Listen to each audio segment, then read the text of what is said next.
Thank you, Mr. Chairman, very much. And Mr. Speaker, today I rise in honor of a great hero.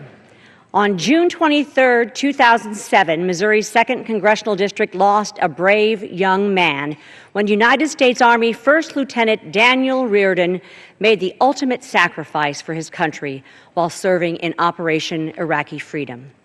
Mr. Speaker, I'd like to take a moment to reflect on the life of this young patriot.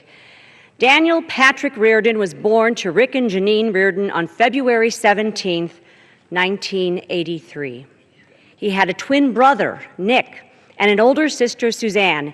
And after graduating from Vianney High School in Kirkwood, Missouri, Dan attended Southeast Missouri State, where he was in the Air Force ROTC program. After graduation, Dan decided to follow his father into the military and joined the U.S. Army, quickly becoming known as Lieutenant Dan. Lieutenant Dan became a tank commander, and in 2006, he was deployed to Iraq as part of Operation Iraqi Freedom. As a member of Demon Company in the 1st Cavalry Division, Dan served with courage and determination. And despite frequently being outnumbered in enemy territory, Dan was always out on point, leading his platoon into battle. Dan took his leadership responsibilities literally. As he put it, and I quote, "How can I order my men forward if I'm not willing to go first?"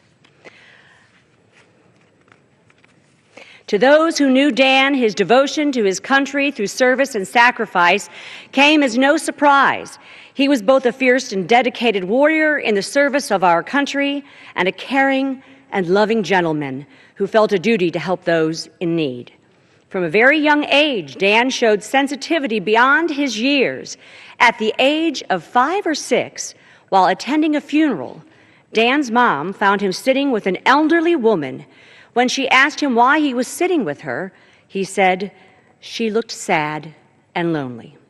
It was this kind of compassion that drew him to the U.S. military, his desire to serve, help, and protect those in need. While at home on leave from Operation Iraqi Freedom, Dan consistently reassured his family that our country's military efforts were truly bringing empowerment and freedom to the people of Iraq. He believed in a cause greater than himself, that of freedom, democracy, and dignity of all people. While in the Army, Dan wrote his mother a letter in case he didn't return. One thing he said was, "Don't mourn for me, Mom. Celebrate my life." So today we celebrate First Lieutenant Daniel P. Riordan's life by designating the Sappington Branch Post Office in St. Louis, Missouri as the Lieutenant Daniel P. Riordan Post Office. The United States of America owes Dan a priceless debt that we will never be able to fully repay, but we can do our part to ensure that his memory lives on. Therefore, it is my honor to sponsor H.R. 5386, a bill that names the Sappington Branch Post Office in Missouri's 2nd Congressional District after such a courageous young man, immortalizing a hero who gave up his life in service to the nation that he loved. I yield back. The gentlelady yields back to the gentleman from California Reserve. Gentleman from Vermont is recognized. Mr. Speaker, I yield myself such time as I may consume. The gentleman is recognized. I want to thank the gentlelady for her eloquent description of a brave and strong person and a life well lived. And I am touched by seeing that photograph of a young, a strong, a healthy, a vibrant man who must have meant so much to his family, who did mean so much to his family as he did to his country. And your story about him as a 5-year-old boy, I found quite touching. There was just something in him that probably did come from his family that made him, even without knowing why, want to serve. And you can just imagine that that carried forward not only to people in his community and family, but to the people of Iraq.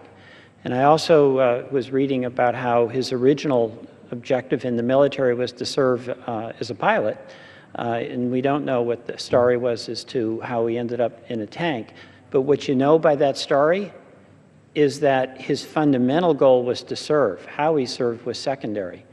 And he was in a tank, which, as we all know, was one of the most dangerous places any of our men and women in service could be during the war in Iraq. So I want to thank the gentlelady for a very inspiring and eloquent statement about a life well lived, about a man who gave his life on behalf of all of us of the United States of America. And I yield back.